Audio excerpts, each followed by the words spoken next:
नमस्कार, जय महाराष्ट्र मित्रांनो। अजित पवार गट होणार भुईसपाट, एकनाथ शिंदे यांना पण बसणार धक्का। एक्झिट पोलने नेमकी काय सांगितलं ज्यामुळे उडाली राज्यात खळबळ? काय आहे बातमी, सविस्तर जाणून घेऊयात। दरम्यान सध्या देशभरात लोकसभा निवडणुकीचे वातावरण जोरात आहे। त्यात पहिल्या टप्प्याचे मतदान येत्या 19 एप्रिलला होणार। असं असतानाच एक ओपिनियन पोल समोर आला।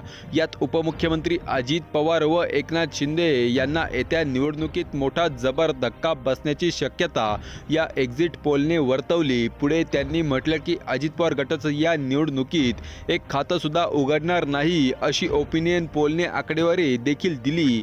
त्यामुळे महायुतीमध्ये जागा वाटपावरून आधीच मतभेद सुरू होते। भाजपने शिंदे अजित पवारांच्या काही जागांवर आपले उमेदवार देऊन आधीच आपली मंशा स्पष्ट देखील केली। त्यातच ओपिनियन पोलने दिलेल्या माहितीनंतर मोठी खलबत या भाजपने बनवलेल्या दोन मित्रपक्षांमध्ये सुरू झाली। त्याला कारण म्हणजे दोन्ही पक्षांनी केलेली बंडखोरी मात्र महाराष्ट्रात चांगलीच चर्चेत राहिली।